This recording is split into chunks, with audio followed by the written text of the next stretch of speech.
Barbie, how was your convention? It's been fabulous.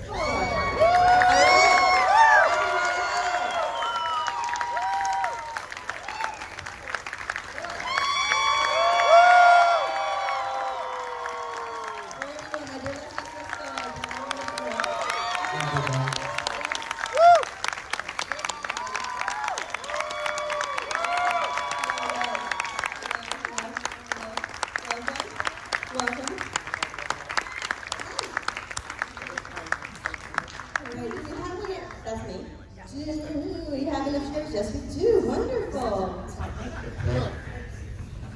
Everybody, welcome. Some of you welcome back. Some of you welcome for the first time. It's so wonderful to have you newcomers here. Well, I'm going to over my hair, so. me and Clare have the same hairdresser. Yeah. And we also only have 3 mics, so we're going to be playing musical mics, if that's okay. Support. Oh, that's perfect. Yes, we're good now. So I would love to open this up for everyone, and I would love to know. It's starting. This is going to be a fun one, I can tell already. It's not the size, it's how you use it, I'm told. Okay, so I would truly love to know, what was your first exposure to the Hellraiser franchise? Did you read The Hellbound Heart first? Did you watch the movies, for those of you who were in the later movies? What was that, and how was that like for you? Well, I read The Hellbound Heart. Is this definitely on? I don't think it is. Kale? Nope. I read The Hellbound Heart and then played to be in Hellraiser. I said yes.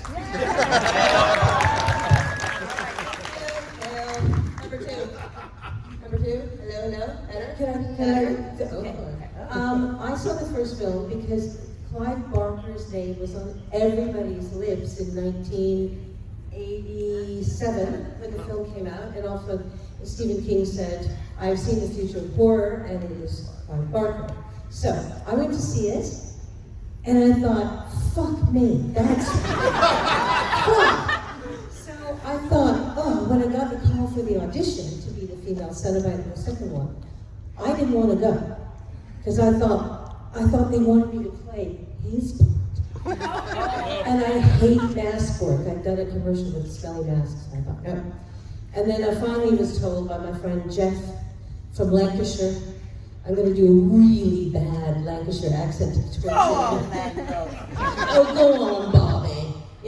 30 years from now, they'll be writing books about you, Barbie Wilde, Queen of the Bees. So I went to the audition. Translator. He lived in Tokyo for a while. Anyway, I don't claim to do accents. So I got the part because I was a trained mime artist, and I think they thought, mistakenly in my part, that mime artists were patient under the makeup process. And, I also knew what the word Cenobite meant. Tony Randall thought it was a word that Clive made up. And I said, no, it actually means a member of a religious order. And he said, no, it was Clive made it up. And I went, no. Tip for auditions, don't argue with the director, but he still gave me the job. What? I was still right. So, next. What's the number on that mic? Okay, 60. How do I get, well, actually, how I got the part in Hellraiser, I was a friend of Clive's. I met him at a party, probably through Simon, I suspect. Because Simon and I were at drama school together. And Simon will tell you his half of the story, but I met Clive, I did some modelling for him. Has everyone heard of the Books of Blood? Yes. The paintings on the fronts of the Books of Blood, particularly Volume 4, is one of my favourite portraits of me. The one where my head's open and you can see my brains and syringes dropping into it. And are there any children in the room? Yes, probably. Okay, there are parts of the human anatomy associated with pleasure, and definitely a happy ending. I'm sure there is a tongue on there as well, but yeah. And he just said, and Simon and I say, he said the same question to us. Do you want to be in a movie? There is some makeup involved. So yeah, that's how I got to play Jaffa. Yeah, you do. Hello. Well, for me, I was, nothing took place because I was from abroad. I had an accent, all of these things. And with a friend, we started working with the part. So we worked for weeks and weeks and weeks and weeks. And then when I got in the room, I was angelic, absolutely. So I had a blast, with the character, and Angelique, I had a real blast doing this character. So that,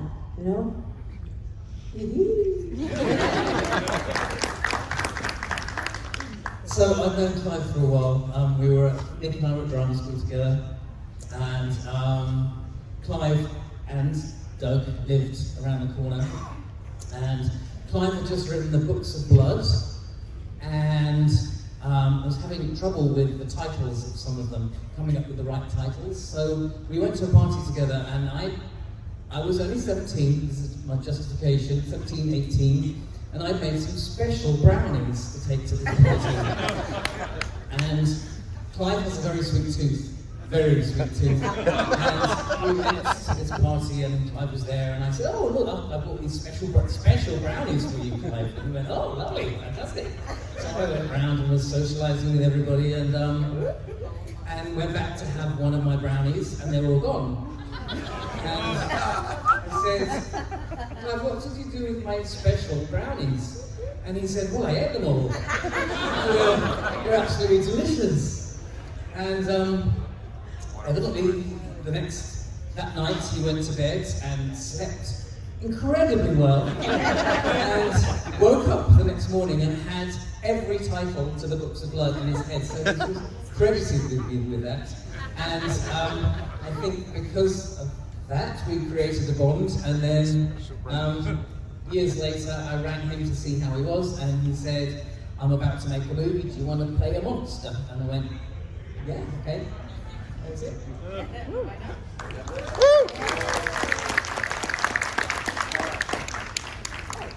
Okay, so where do you go? I have two then. Hello. Are these earrings too big? Oh, that'll do. Hi, well, Hellraiser. Well, I was offered the film, and I turned it down. And I was offered it again, and I turned it down. And then Clive and my agent said, let's meet. And I met him, and I said, yes, I'll do the film. Because Clive is such a wonderfully charming guy. And I also thought to myself, there's something about this guy's head. I've never met anybody with a head like this, And I'll never forget making this movie because I didn't think we had any idea what we were making. No. And, people, kind of was the feeling like, oh, it might just go straight to video, It was low budget. It was filmed in this freezing dark house in North London. And we just had no idea. Anyway, months later, it came out. And my agent called me that morning and he said, have you read the newspapers today? And I said, no. He said, we should go out and get them all because you're the new queen of horror.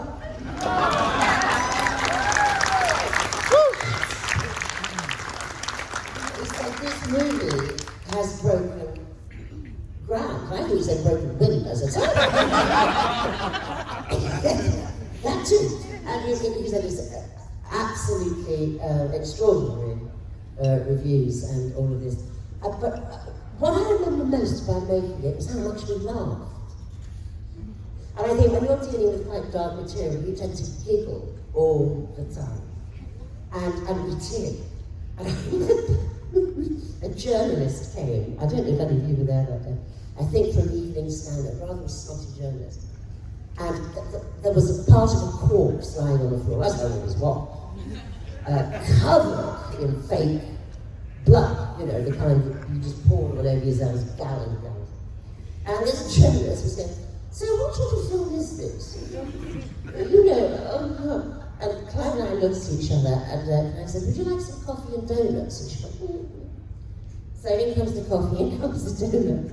And Clive looked at me and he went, so, and he was talking to her, and he leaned down and swiped the donut in the black and the black. So actually that. I said, would you like a donut? I said, oh, well, the interview was over in 30 seconds. She was, I've never seen anyone move so fast.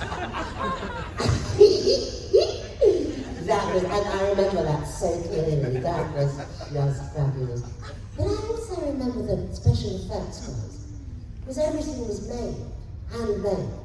And these guys were so in love with what they were doing. There's no CGI, there's nothing that's not alive in that film. And I think you could feel that. It was all made with love and care and real. And they were thrilled they were being allowed to do all this stuff. And I think that really shows. It was made with a lot of care and a lot of love. And God, I remember it fondly. But I'll never forget that gust journalist. She got hers. Who's next? My name is Paula. I don't have an accent. I'm just a boring American. Christine's also a boring American. So we stick together. I auditioned. I lived in New York City. Hellraiser 3 was my first movie I'd ever done. I read for Tony Hickox, the director, and I think it was like on 42nd Street, somewhere in a tall building. I went home, my agents called and said they want you to play the role of Terry, and would I dye my hair? I'm like, yeah, sure. Because the other girl, Terry Farrell, who was a model and so pretty, we kind of had the same color hair, so they wanted us to look slightly different. I don't know Clive. I'm just an American. So I never had the opportunity to, eat bloody donuts with him. Sad. It's sad but true. Anyway, thanks for being here. It was my first con.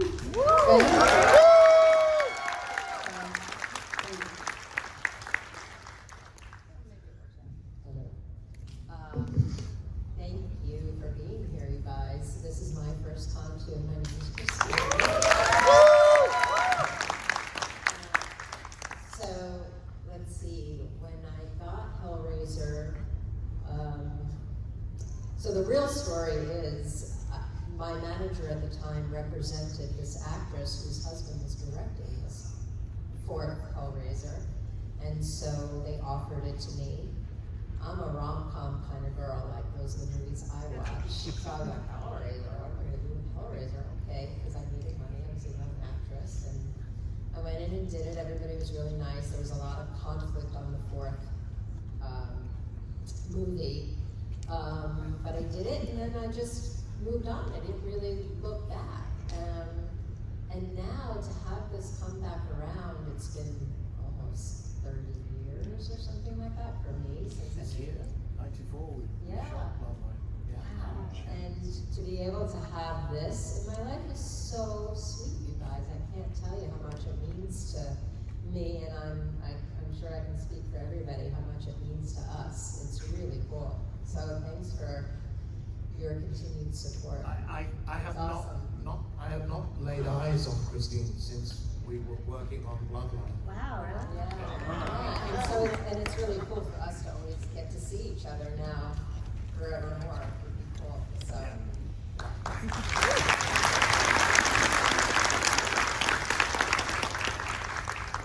You go first. I did. I thought so, Yeah. but your mic was a little. No, I shouted. You heard me. Clive asked me to do the movie. I said yes. I mean, I worked with Clive for 10 years in the theatre before that. I met Clive in about 1969 in rehearsals for the school play at Quarrybank High School in Liverpool. The day that changed my life, basically. Then after school and university, we worked in theatre in Liverpool and then in London. That came to an end, and Clive was giving me these handwritten manuscripts saying to me, quote unquote, I'm trying to write a few short horror stories to see if I can make a bit of money. That worked. And then I had a conversation with him towards the end of 1985, which was as brief as, oh, by the way, I'm trying to put together a low-budget independent British horror movie. I think there's a part in there for you. Oh, great, cool. Have you seen The Price of Fish lately? You know? Brief, and a year later, we were gathered around the duck pond at Cricklewood Production Village with the cameras rolling on Hellraiser. Yeah.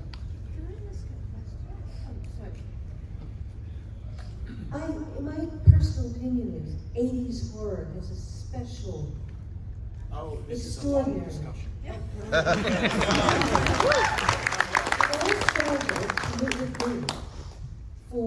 With Alien, which really, I don't know about you guys, but it really did change my perspective on things. I like sci-fi a lot, but it was almost like the culmination of that film, Hellraiser.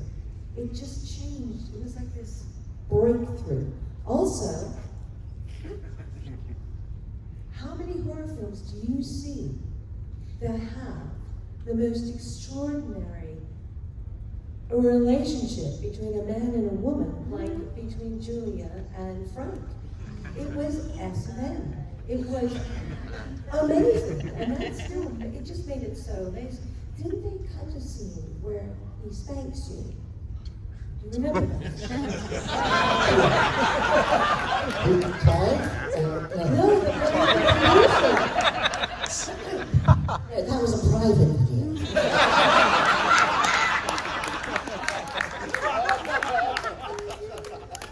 Oh my God.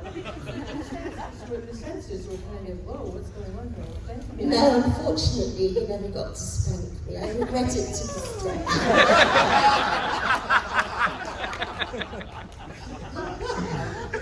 I do remember saying, Clive saying that actually the UK censors were quite kind to it, and there was one tiny cut they wanted, which was one of the businessmen that we were discussing, the follically challenged businessmen with English accents in this unnamed American city that you kept dishing out of bars and bringing home to beat their brains out to feed to your airline.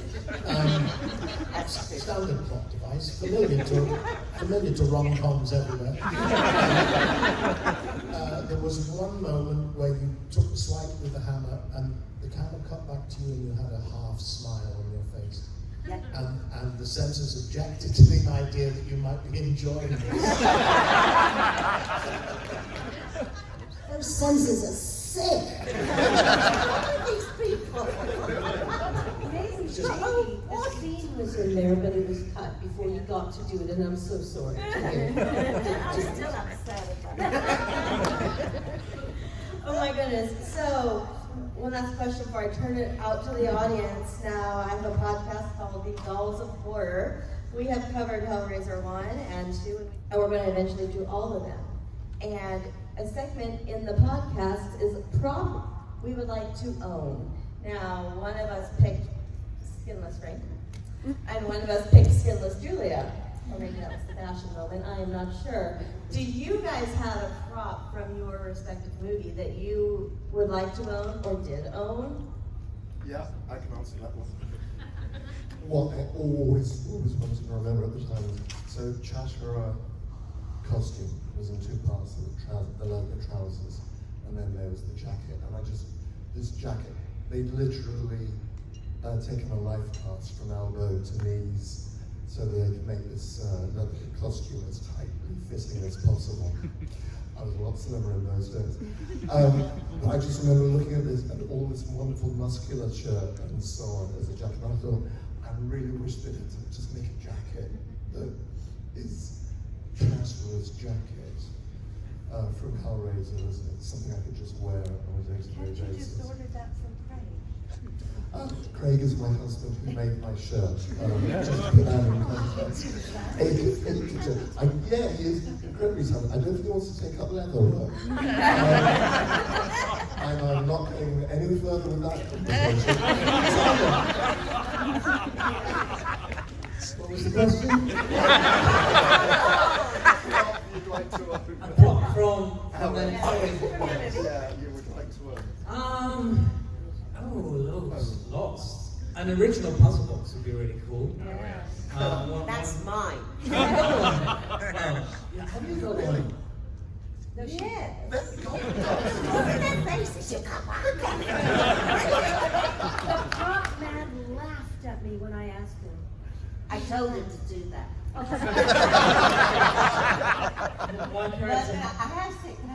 It's at home on a bookshelf, and quite often people go, ooh, that looks interesting. Wow. Before you touch that, you should know something. I did once with this one.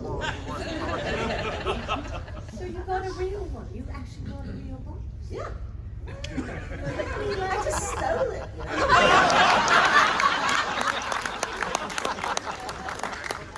Do you know how much they are selling for on prop store? That's not for sale. Well, I've got one. I mean, but was yours one of the original working model Yes. ones? Wow. That is one. See the rumble. You're jealous now. I got one. Have to get through my security base. Where do you live again? I got one on Hellraiser 3 when we were doing the reshoots. Only because I could see, I was having my makeup taken off, and I could see fucking Tony giving the things away to his girlfriend. This side of the game, you know. Hillcock. What cock? Dr. Seuss. Try Higgins. So Tony Hickok. I actually knew him a bit in the 80s. So Right. who was giving the boxes away? Basically, so I said to a scandal. I said to Chris Martin, the first AD, excuse me? He said, yeah. I said, Tony, the boxes? He said, don't you have one? I said, no. He said, 5 minutes later he came back. And it's only a hero box. So it's a block of wood with metal faces on it and lacquered over it. But, you know, matters to me. I'd have Pinhead's original costume. And I have my nameplate from Pinewood Studios, with my name on it. Handwritten in beautiful lettering, which I took with me when we went. Should pause to say, by the way, the late Tony Higgins, who died only a couple of months ago. Yeah, really, really sad loss to the horror family. So Douglas Higgins, of course, who directed Theatre of Blood, among many other things. Oh, wow. Yes. One of my favorite Vincent. I do have a mattress at home. We've all got one set. You are not unique. Does it have a Has he chain? not Does it have changed the some blood? blood? So Does Clare emerge from the depths? So I did have a mattress that looked like the mattress with all the colour in it, and that came from I was about to do some extra work on a film called Quadrophenia, and Oh no. Oh no. Is it that story? it's that story. Okay. Cover the ears of children. Yeah, okay. And yes, so I was staying, my agent said you can come up with your partner and stay in my flat before going to film your scenes on Portofino. And oh, fine, cool. And again, I was very young, I think I was only 16, 17 then. And as a 16, 17-year-old, we were doing the business like you do, because you can't really stop yourself. And it was very, very satisfying, far more than normal.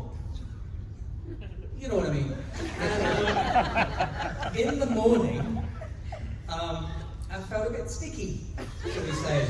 And when I looked down, I had split my urethra. And knew nothing about it. Because in the moment, in the ecstasy, my urethra. No, not urethra? It's the little piece of skin just below. Anyway. Oh my God, I I am can't explain now. splitting my hands onto this mattress for several hours, it seems. And so I did have a mattress that looked a bit like yours. Aren't you glad you tried this story? Pleasure from pain.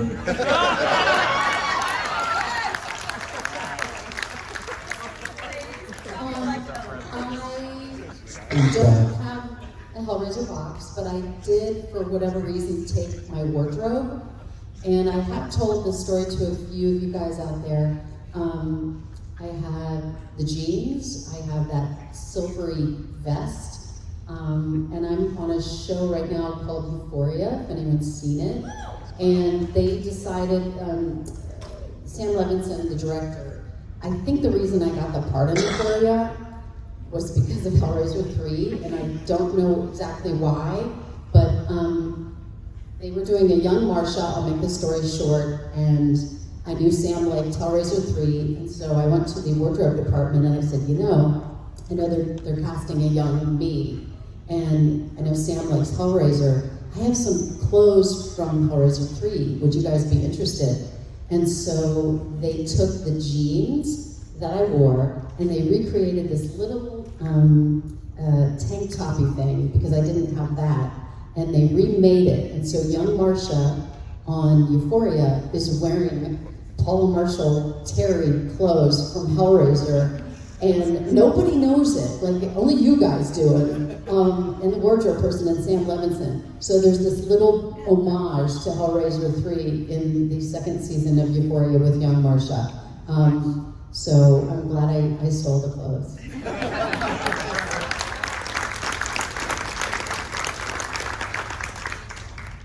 don't have anything from Hellraiser, but I would love, looking back now, I'm looking at all the photos, to have the jacket from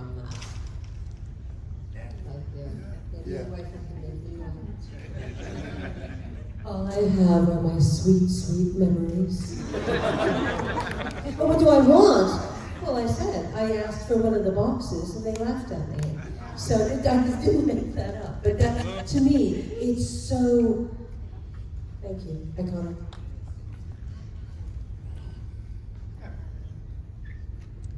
Well, I wish I had Angelique's dress, of course. Yes. Yeah, it was a really great design. Like an amazing wardrobe, and I had a blast. And the shoes, they were good. They were great shoes. And what else? Well, memories. Lots of memories. I've got my earrings, the big star shape. Yeah, I just stole them,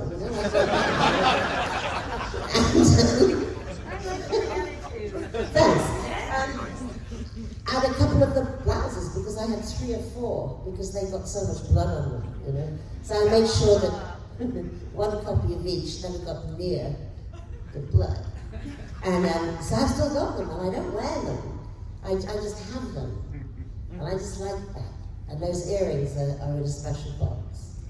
because they really, Those earrings themselves are iconic now. yeah, those earrings to me sum up the whole thing of Julia. I don't know why, but they just do.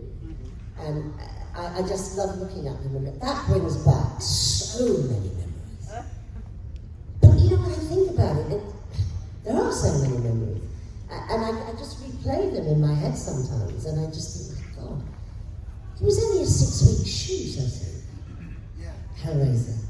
But it seemed, I don't know, looking back, it seemed longer. I don't know how we shot that thing in 6 weeks. But we did. I wish I'd taken, well, stolen, let's be honest, more. But I got what I could smuggle in my handbag, so. The hammer. You know, we also talked about this on the show because we pick a fashion moment, and one of us picked your earrings. It was a sign of the time, but it was also your character changed through your wardrobe. Yes. And your facial expressions and your hair. And with each, you came in kind of soft, like physically soft in your clothes and such. And with each kill, your hair got stiffer.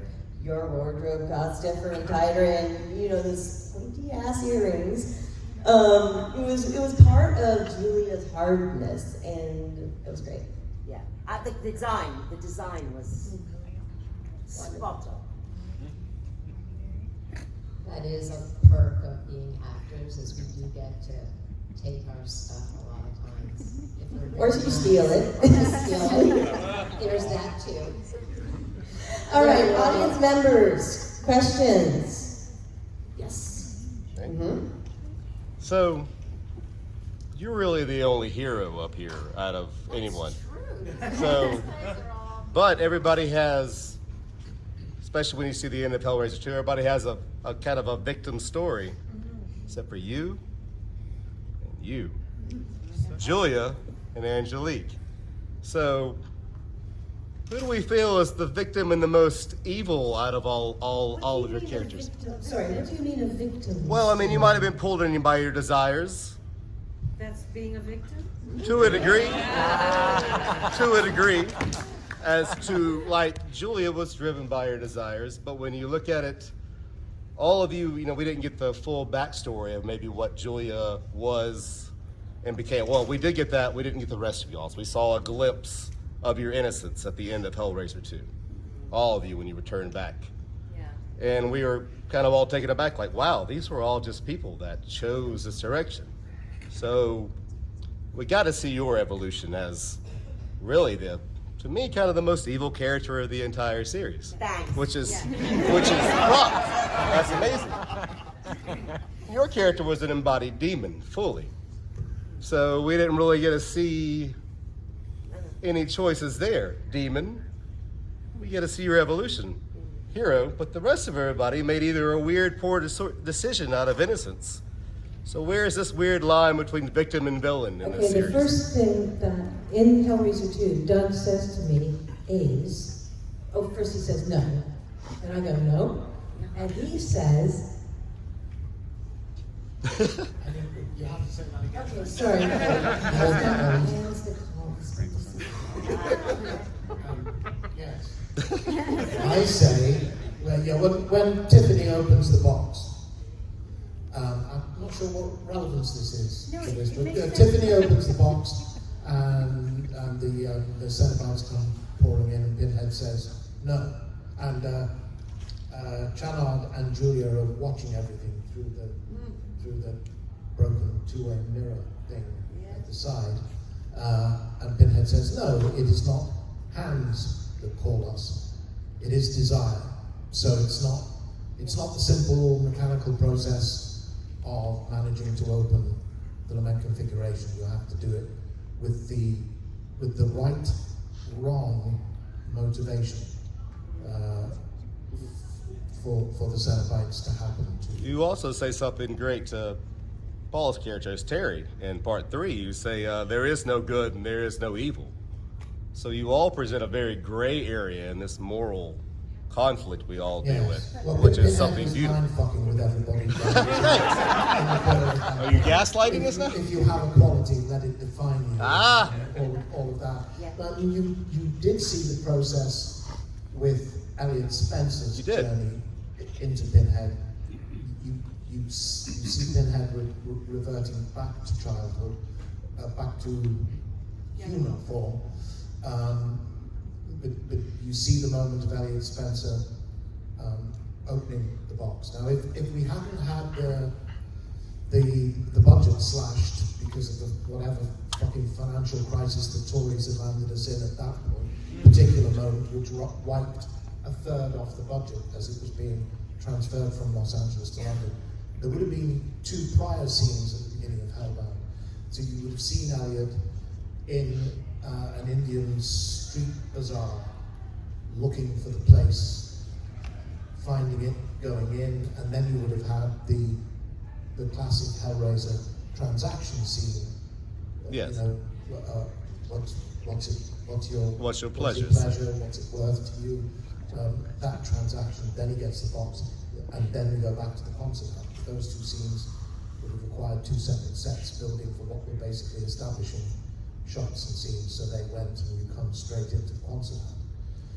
So he's not an innocent victim at all. He's made the decision. I could talk a great deal more, but we don't have time to talk about the journey in my own head for Elliot from the trenches on the front line in the First World War, which is where we see him in Hellraiser 3, to what, maybe 3 or 4, 5 years later, where he's chosen to stay in the British Army, and he's now fighting in the early 1920s to put down the Indian mutiny, which is the point at which he gets transformed into Pinhead.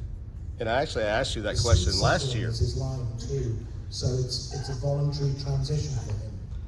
What the question last year I actually asked is when do you think Elliot Spencer lost that innocence and fully became Pinhead? And you went back into the war, and a very descriptive element of that, and it was a beautiful thing to witness your discussion of all of that. And I know we don't have time for that, but there was a point.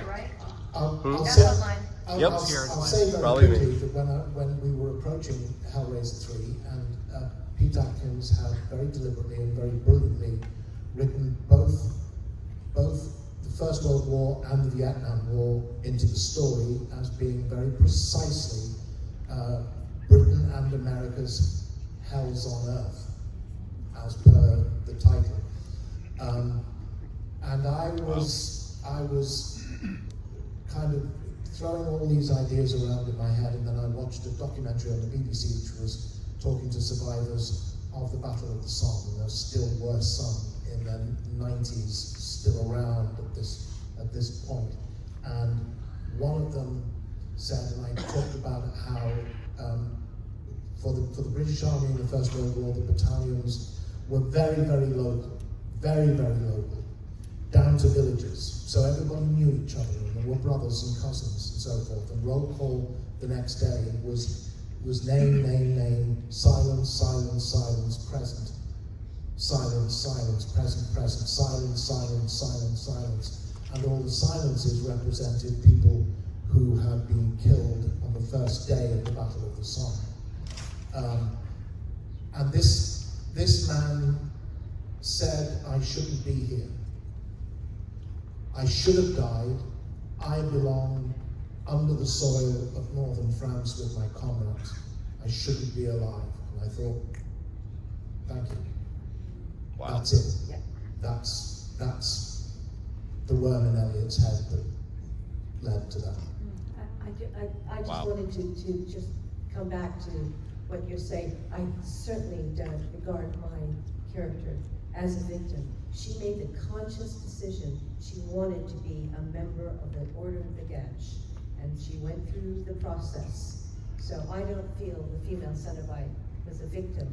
She died again. I'm almost a bit confused about how you're dead and then you're dead again. But yeah, that's my own personal opinion about the character. I don't know how you guys feel as Cenobites. I wrote a short story called Prayers of Desire, And that literally just, so how does someone who appears to be a child end up in hell and grow up in hell? I think that's what I find absolutely fascinating, is like this idea that there is a young person who, the Chashra is obviously adult, and as I was writing it, I was basing it on the first two films, this whole idea of this is that it's called Plans of Desire. And the original subtitle to the first film, in fact we have more little badges, is that there are no limits. So I think it's, I think it's, we're going to say the same things. I'm conscious there are other people who have questions that they want to ask Sorry. as well. A lot of time on you. And we have time for one more. I know, I'm going into the back, because I never go to the back. Yeah. My question, I guess, is for everybody. Hellraiser is known for having some amazing creature designs. Apart from the creatures that you played, what's some of your favorite designs from the franchise? By the way, my favorite's Chatterer, by the way. Start with Simon, we'll go down the line. I suppose my favourite design creature from the franchise has to be Pinhead, to be honest. Of course. I have to say that, otherwise I won't be at the next convention. The check's in the post.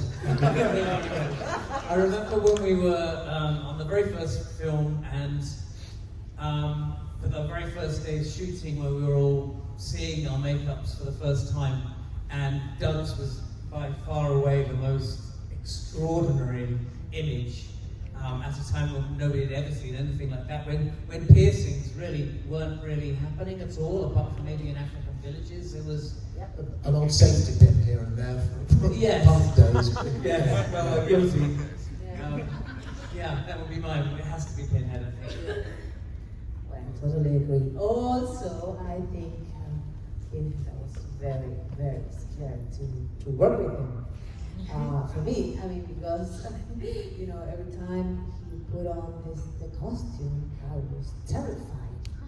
And then he takes the costume, and he's such a nice person. And I'm like, oh my God, how come, a costume, character, an actor, how come, it's so impressive.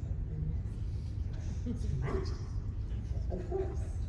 So, yes, for me too, I want to come back next year. So, I think that is the best. I mean, and all the characters, the ladies and the wives, and everybody that worked in this saga is, I'm really thankful to be here, and I'm really thankful for you guys to support us and to be here with us. So for me, that's it. It's honestly Chandra, because it is such a personal thing for me. Other than you, I know, but I will come to that next. And I have to say, it's Julia. And the shot I particularly remember is when you're on the set. It's after you've done the murders, you and your husband are watching the boxing on the TV. And you're just there, and it's the transformation we referred to earlier on, and it's part of the genius of that performance, is that transformation, and just by doing nothing, possibly smoking. That is the image that I kind of really just haunts me and is right. I think that Hellraiser becomes Gina. I actually thought. I'll pay you later. I thought you meant the design. Was the question design? Because the Design design. element, or particularly a character? Well, Julia's skinless design was pretty great. Oh, yeah. Well, to me, I think the winner has to be Julia's shoulder pads.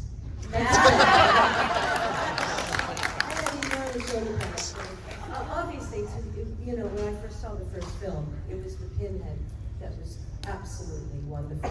But also, although I haven't seen all of it, I thought your design was super. Absolutely. But of course, hold on, we've forgotten something, an inanimate object, element configuration. Oh, yeah. That's but the design element, I think, is the pinhead thing. It was iconic. Well, you've stolen my thunder slightly. I would return the compliment because I always had a bit of a thing for the top of Veronique's head. I have to say. Rather lovely in the way you've been flayed. Always impressed me. But no, for me, and it actually is the heart of the movie and it is the heart of the franchise, it is the lament configuration. It is an extraordinary idea. I mean, it encompasses a lot of other ideas, and this is very common with the way that Clive's imagination works. So I've even today heard somebody talking in conversation with somebody else in front of my table, just referring to it as the Pandora's box, which it is, and it's the genie of the lamp, and it's all of these things. But it's an extraordinary design, and if you and a brilliant piece of work by the late Simon Sace who constructed it. If you can find on YouTube Simon talking about the way that he designed it and the way that all the designs on the facets of the box tell a story and in themselves involve characters. It's quite extraordinary, it's quite wonderful, it's quite amazing, and it is the silently beating heart that drives the whole thing, and it's just an extraordinary element that only someone with Clive's genius could have constructed it, I think. I just want to pop in for a second, because as much as I love the characters, hello darlings, is that to me, and I've always felt that Julia was the diva of the first two films. Her this sounds really wanky, but it's the narrative arc of her character. You have to translate that to American for Americans. American.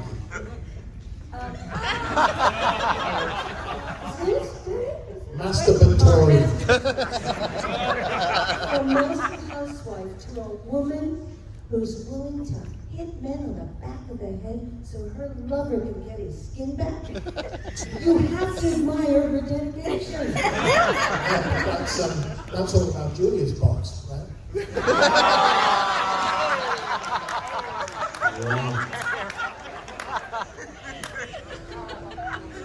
I gotta say, well, for me, it is Pinhead. I'll never forget the first time I saw it. I was absolutely speechless. I thought it was the most remarkable image. Just remarkable. And it seemed to sum up something I can't even name, but something I sort of recognized. Oh, wow. I remember feeling frightened, emotional, and I thought how beautiful it was. You know, for me, the word iconic is overused nowadays, but that is iconic. I'm sorry, no one has ever done a film like it, and nobody will ever have that impact for me again. There you go, you see. And yeah, for me, it's got to be that. What's the line? Angels to some, demons to others. Angels to some. Angel to some, demons to others. to So others. it was an angelic demon or demonic demon. Absolutely right. And I still remember the first time I saw you in it. Like I say, it was very emotional. Very emotional. It said something, like I say, I still can't put into words. But I'll never forget that moment. Well, do you know what it was that made you think that it was familiar somehow, that you recognized it? Well, it was almost like something I've seen in a dream. Archetypes. These images work on the unconscious so much. It was troubling as well. But the beauty of it was troubling, you know? And I think it's interesting because Simon mentioned tribal art. I remember when I was going to Shepperton Studios for my live cast, and Jeff Portas, who deserves a lot of credit for having constructed and applied Pinhead's makeup in the first two movies, having worked on the design of them with Clive. He picked me up at the station to drive me to Shepperton, and he leant over and opened the glove box and he says, "There's a couple of sketches in here that you might want to look at, which is what we think you're going to look like." And one was Pinhead as we know him from the movies. The other one was a much looser, more tribal thing. So he had the ear bits and the long lobes, and the design was not precise, and there were bits of extra stuff here and there. And I remember looking at them, and I looked at the tribal version, and I thought, this looks great. I looked at the other one, and I thought that that's the one that Clive will go with, because it's what is described in the Hellbound Heart, but because it is a neat, ordered, carefully arranged, rationally considered, geometrically precise piece of self-mutilation. and those contradictions, and everything that you've said, when I sat and looked at him in the mirror for the first time, what the hell am I looking at? And started trying to raise an eyebrow and smile and frown and say, "I'll tear your soul apart." And all the impressions I was coming back, there was a sense of beauty, a sense of melancholy from him. I felt very strongly. Very. That I couldn't really make sense Isolation. of at all.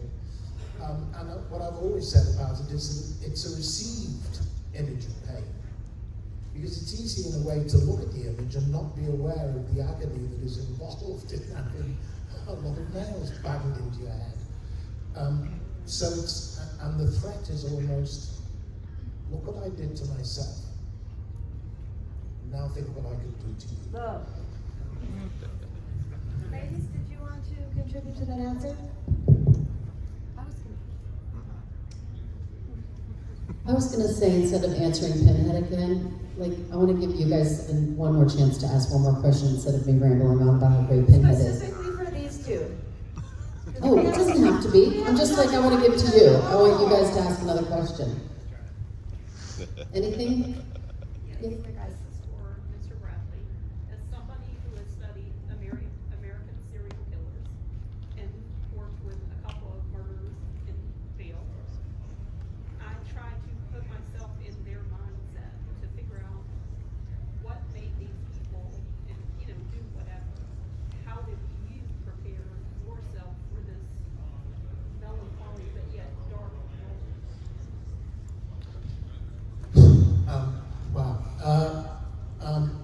Well, you start by not being able to ask yourself any of the normal questions that an actor will ask. What do I have? What do I like to wear? What earrings do I like? What do I eat for breakfast? What car do I drive? Do I like sports? And if I do, am I scared of boxing, or do I love football, or do I follow cricket or basketball? Well, none of that applies. None of that applies. And as far as I knew, there was nowhere I could go to watch Cenobites at work. So I had two things. I had Clive Barker,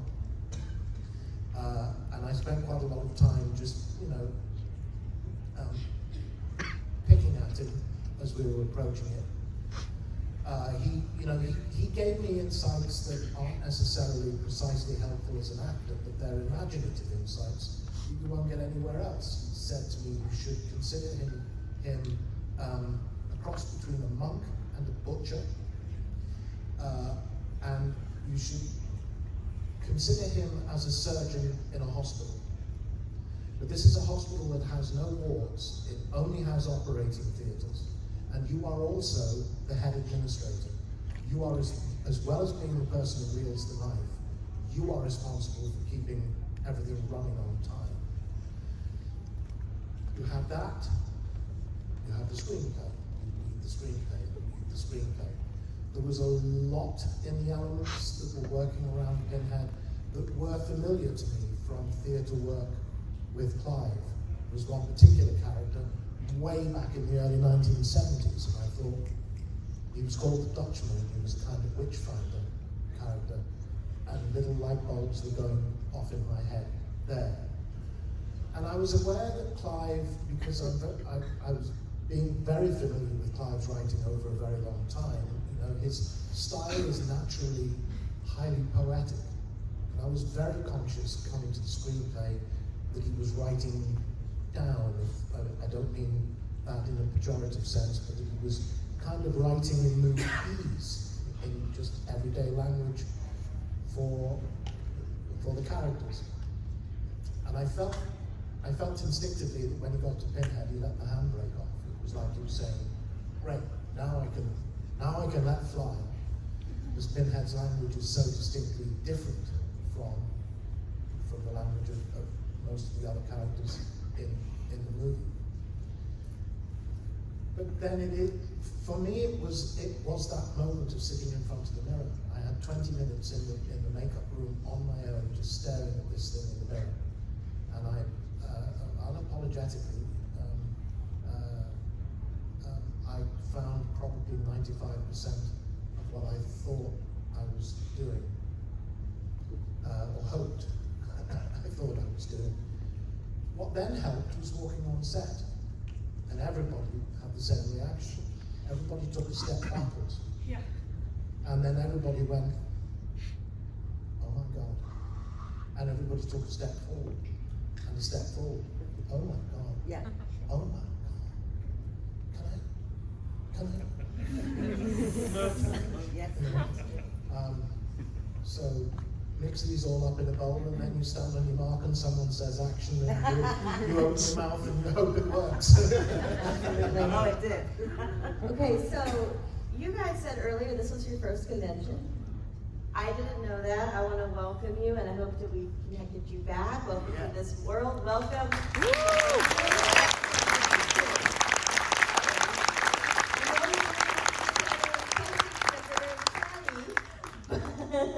But please go to their tables and ask them the questions you didn't get to ask. And please give it up. Yeah, thank you. Thank you, guys.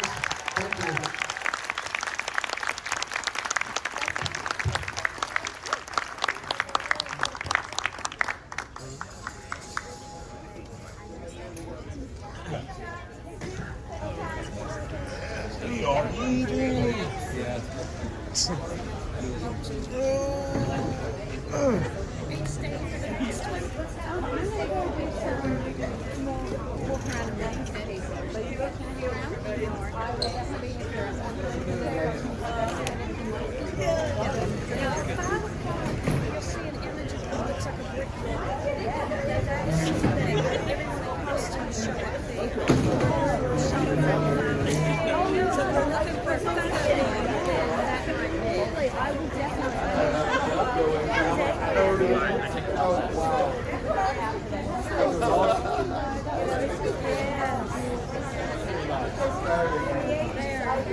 Okay, everyone, cuddle in.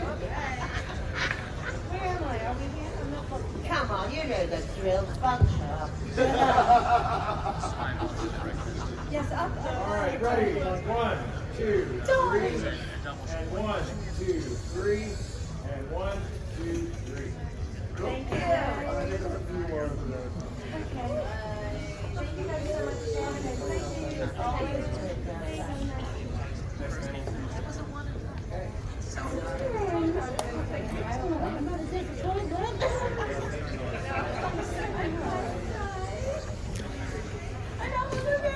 us.